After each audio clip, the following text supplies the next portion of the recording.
اللہ کے حضور جھکنے والا دنیا کے سامنے کھڑا ہو جاتا ہے،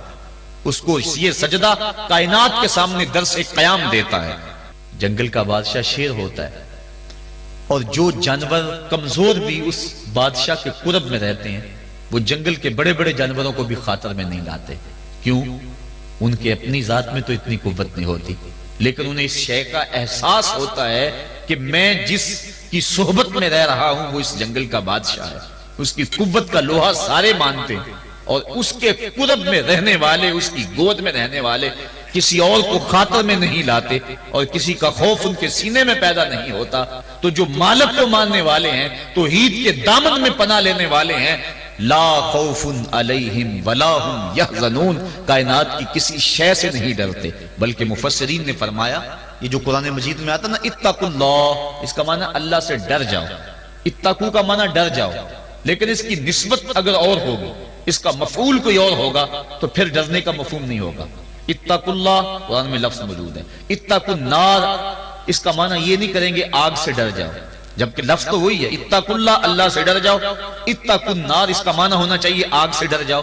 جو لوگ لفظی ترجمہ کرنے بیٹھ جاتے ہیں اور شریعت کے مزاج سے آگاہ نہیں ہوتے، وہ ترجمۃ القرآن میں بڑی غلطیاں کرتے ہیں۔ اس لیے ہر کس و ناکس کا ترجمہ نہیں پڑھنا چاہیے، دیکھنا چاہیے کہ قرآن کی روح کو اور منشا کو اور شریعت کے مزاج کو کس نے سمجھا ہے۔ تو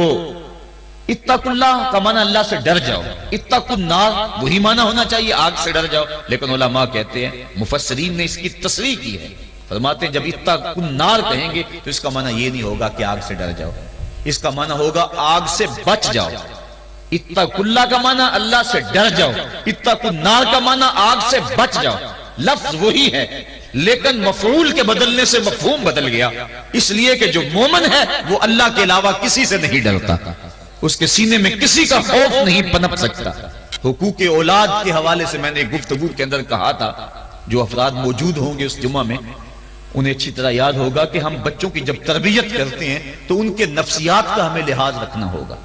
بعض کا بچہ رو رہا ہوتا ہے، ماں نے اس کو چپ کرانا ہوتا ہے، کوئی ضروری کام ہوتا ہے،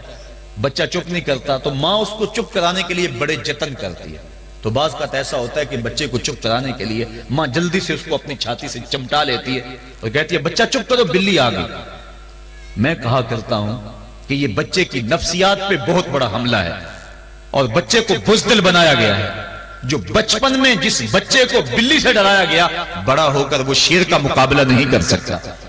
تو بچے کے نفسیات کے اندر یہ شے بچپن میں ہی ڈالی جائے کہ اللہ کے علاوہ کسی کا خوف اس کے سینے میں پنپنے ہی نہ پائے۔ یہ ہے تربیت جو ہم اپنی اولاد کی کریں، اور ایک یہ تربیت ہے جو اہل ایمان کی محمد عربی نے کی تھی۔ 313 ہو کے جبر کی قوتوں کے خلاف کھڑے ہو گئے۔ جب عمیر نے جا کے رپورٹ دی نا ابو جہل کو کہ وہ تو 3 اونٹ کھا سکیں گے، اور 300 سے کچھ کم اور کچھ زیادہ ان کی تعداد ہے، اس سے زیادہ نہیں ہے، میں خوب وادیاں دیکھ آیا ہوں، میں خوب ٹیلے دیکھ آیا ہوں، تو ابو جہل نے سنادید قریش کو بلا کر کہا عمیر کی رپورٹ سنو کتنی حوصلہ افزا ہے، صبح لڑائی کی نوبت نہیں آئے گی، صبح تو رسیاں کٹھی کرو اور جکڑ جکڑ کے مسلمانوں کو اونٹوں کی پشتوں پہ باندھ لیں گے، اور پھر سینے حرم میں جا کے کعبۃ اللہ کی دیواروں کے ساتھ باندھ دیں گے، لوگوں کو تماشا دکھایا کریں گے کہ یہ نیا دین لے کر آئے تھے اور یہ ان کا کیا حال ہے۔ جب اس نے رعونت بھرے اتنی زبان سے یہ جملے نکالے تو عمیر جو سارا منظر اپنی آنکھوں سے دیکھ کر آیا تھا، ابن حشام میں لفظ موجود ہیں، اس نے کہا وَلَٰكِنْ رَأَيْتُ يَا مَعْشَرَ قُرَيْشٍ الْبَلَايَا تَحْمِلُ الْمَنَايَا، اے قریش کے سرداروں اتنے بھی تکبر میں نہ آؤ، میں اپنی ان آنکھوں سے دیکھ کر آیا ہوں کہ یثرب کی اونٹنیاں اپنی پشتوں پہ نری موتیں اٹھا کے لے آئی ہیں، ان کے بدن پہ چیتڑے ہیں، ان کے پیٹ کمر سے لگے ہوئے ہیں،